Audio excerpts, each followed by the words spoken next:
তোমরা কেমন আছো? আশা করি ভালো আছো। তোমাদের আশীর্বাদে আমি ঠিকঠাক চলছি। তো আজকে একটা নতুন রেসিপি কেশরি মেথি দিয়ে রুই মাছের ঝোল করেছি, রান্না করেছি। সেটা তোমাদের সঙ্গে শেয়ার করে দেখতে থাকো, ভিডিওটা স্কিপ করবে না। মাছের কালার রঙটা খুব সুন্দর হয়েছে। তো প্রথমে কড়াইতে তেল দিয়ে দিলাম, তেলটা বেশ গরম হয়ে যাওয়ার পরে দিয়ে দিলাম মাছ। এটা হচ্ছে কাতলা মাছ। কাতলা মাছে আজকে কেশরি মেথি দিয়ে ঝোলটা করব। কী করে করি দেখো। এই যে মাছটা এবার দিয়ে উল্টিয়ে দিলাম, দিয়ে লাল লাল করে ভেজে নিলাম। লাল লাল করে ভাজা পরে এবার মাছটা তুলে নেব। লাল লাল করে মাছটা না ভাজলে ভালো লাগে না খেতে, স্টেনো গন্ধ বেরোয়। ওই জন্য যখনই মাছ রান্না করলে বেশ লাল লাল করে ভেজে নেবে। মাছটা তুলে নেব। তুলে নেওয়ার পর আবার দুটো বাটা মাছ ছিল, মাথাটা ছিল, ভেজে নিলাম। দিয়ে এবার তেলে পুড়ে আলুটা দিলাম। একটু আলু না দিলে হয় না, আলুটা ভাজে তুলে নিলাম। দিয়ে তেলে পুড়ে দিয়ে দিলাম জিরা, শুকনো লঙ্কা আর তেজপাতা। দিয়ে ওটা গরম হয়ে গেল, দিয়ে দিলাম পেঁয়াজ। পেঁয়াজটা বেশ লাল লাল হবে, তখন মশলা দেবো। দিয়ে পেঁয়াজটা দেখতে যে লাল লাল হয়ে গেল, দিয়ে এই যে মশলাটা, এটা আছে আদা, জিরা, শুকনো লঙ্কা আর আছে রসুন। পেঁয়াজ দিন পেঁয়াজটা তেলের উপর ভেজে দিলাম। দিয়ে এবার ভালো করে কষবো। দিয়ে এবার লবণ দিলাম, হলুদ দিলাম, দেওয়ার যে একটু কাশ্মীরি লঙ্কা দিলাম, যাতে একটু কালারটা ভালো হয়।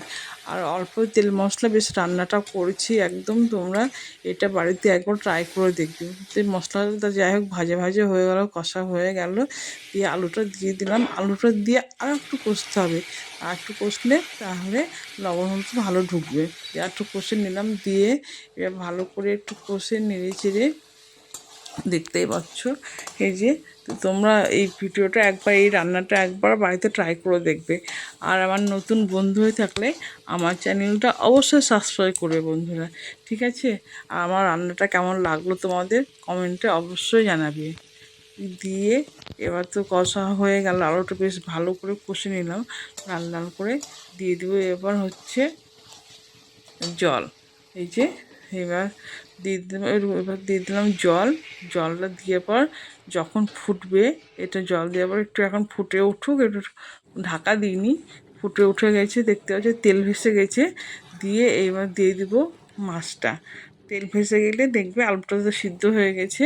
আর আলুটা যখনই আমি আলু দিই মাছের ঝোলে, আলুটা ভাপিয়ে ফেলে দিই, যেহেতু আমার সুগার আছে। দিয়ে এবার মাছের ঝোলে এই মাছটা দিয়ে দিলাম, কেন আলু সিদ্ধ হয়ে গেছে আর মাছের ঝোলটা হয়ে এসছে মোটামুটি।